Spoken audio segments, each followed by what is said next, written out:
The day the hill finally let me ride alone is bright in my memory.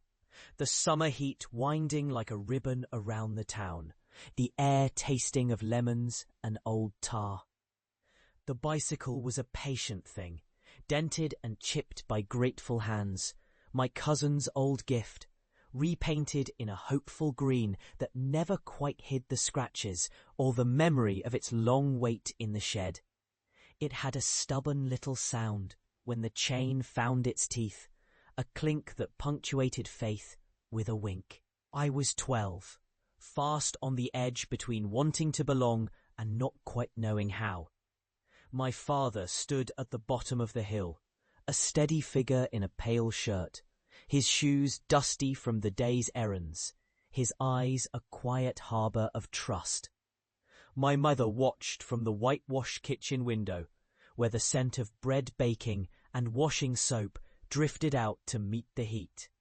"Now," he said, and the words sounded like a weather system breaking, not loud, but decisive. He kept his hand on the seat, not to push, but to remind the bike that it could be steadied, that I would find my own rhythm if I listened for it.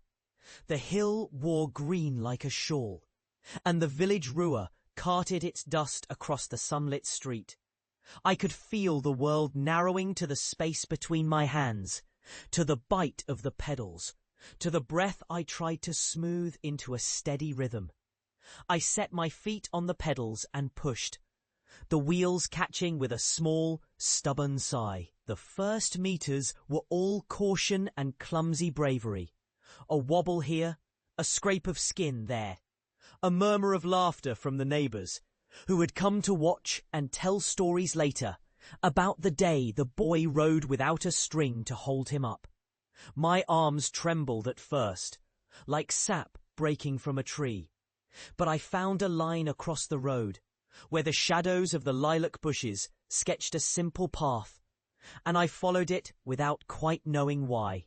The hill offered its gentlest slope at the moment when the world seemed to quiet down around the hum of the tyres, when the heat cooled just enough to let the air breathe through the openings in my shirt, and the sun's light on the chrome felt less like a torch and more like a hand. I looked ahead, as my father had said, not at the ground my wheels cut or the nearest fence, but at the long stretch of road that invited a future I hadn't learned to name yet. The bike moved, and in its movement I learned to move with it, my breath syncing with the cadence of the chain, my heartbeat steering my nerves toward a curious calm. Then came the moment. A cheer rose from the edge of the crowd, a flutter of clothes and a grandmother's exhale of relief, and my father's hand did not press, but hovered as a memory, a proof that I could do this thing I'd been told I could do if I trusted my own feet. The bicycle's wheels learned the pavement's rough secret, the way it rasped and sang in the heat, as if the road itself had lessons to teach if one listened closely enough. My shoulders settled, my jaw softened. For a moment, I did not feel watched or measured or judged by any standard but the one I had quietly set for myself.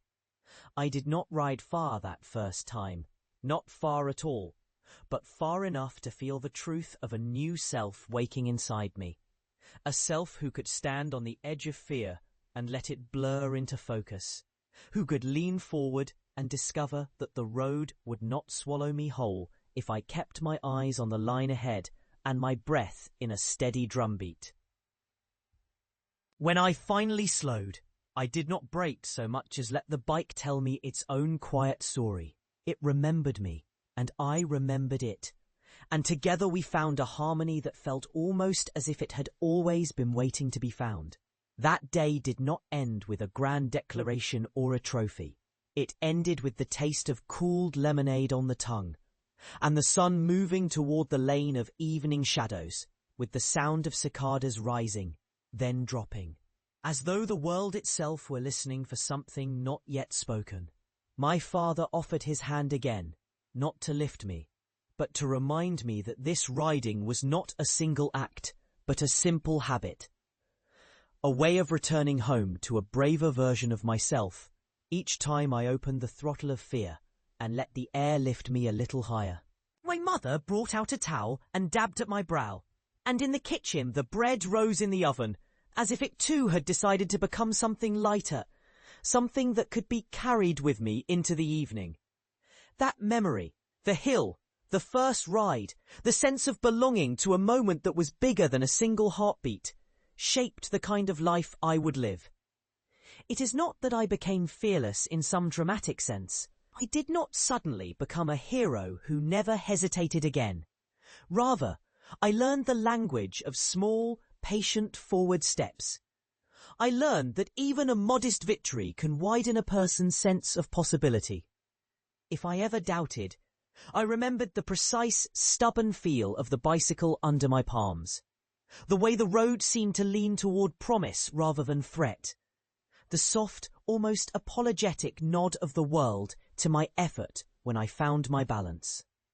As the years wore on, I grew into the sort of adult who does not shout when life becomes difficult, but who leans closer to the problem, lets the details tell the truth, and finds a way to make the road ahead look a little less steep by measuring it in small, workable segments. I taught school for a long time, a life built on listening to children's tremors and translating them into steps they could take. I learned to be patient with the slow and the faltering. To celebrate the tiniest progress, the way a blade of grass pushes through a sidewalk, a miracle in the ordinary.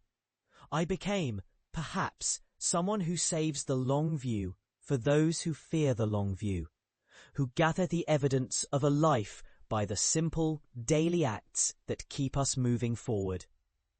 In the quiet rooms of old age, when the house grows heavy with the ache of memory, and the day ends with a soft sigh, the memory of that hill returns to me not as a date or a triumph, but as a door I learned how to stand in front of and open. I can still feel the sun on my back, still hear the distant ring of metal on a chain, still smell the bread that rose in the stove and the soap that clung to my sleeves after the ride. When people ask me what I learned from growing old, I often begin with that small truth, that there is a kind of wisdom available in the willingness to fall a little and rise again with the morning. I have watched summers come and go with their bright, forgetful faces. I have watched generations come and go, too. Children who learned to ride and forgot, then learned again, then forgot again, and so on. A circle of beginnings and endings that looks so much like the road I travelled on, that long-remembered hill. Time does not stop for the old or the young. It glides forward, a patient, patient teacher. But memory, that stubborn, gentle archivist, keeps the exact texture of a moment. The heat's buzz, the bite of wind on the skin, the weight of a bicycle seat pressed against a growing trust. If I lean back now in my chair and listen to the house breathe, I hear the soft cadence of that day in the far corners of the mind, the clink of the chain, the whisper of tires against gluey summer asphalt, the way the air felt like a saved breath, the small courage blooming in a boy who learned to ride, and in doing so learned a language he would carry into all the years after. The hill did not dissolve me into greatness. It simply gave me a way to begin. So I whisper a quiet word of thanks to that old bike, to the patient old hill, to the people who stood by without crowding, to the day when the world allowed me to be a little braver than I had ever been before. The years have learned to soften the edges of that scene, to blur the lines where memory might push too hard, but the core remains intact. A child, a hill, a bike, a breath, and the first moment I chose to ride rather than wait for someone else to carry me. And in that choosing, I found a map of the years to come, a map drawn not with ink, but with the lines of a life well tended, the mornings of work, the evenings of listening. The insistence on noticing the small joys and telling their truth. It is not a grand map, but it is mine, and it keeps me company in the long, generous quiet of age. Time moves on, and I move with it, lighter for the memory that steadies me, grateful for the hill that taught my legs to listen, grateful for the bicycle that taught my heart to trust. Time may pass, but meaning endures, carried like a spoken lullaby into the rooms of the day. I am old now, and still I climb the same road, not on a bicycle, but with slow, deliberate steps, letting the past meet the present on its own pace. And when the evening comes, soft and accepting, I close my eyes and hear again the small, triumphant clink of the chain, the whisper of tires upon summer road, and the quiet, stubborn courage of a child who learned to ride and therefore learned to live.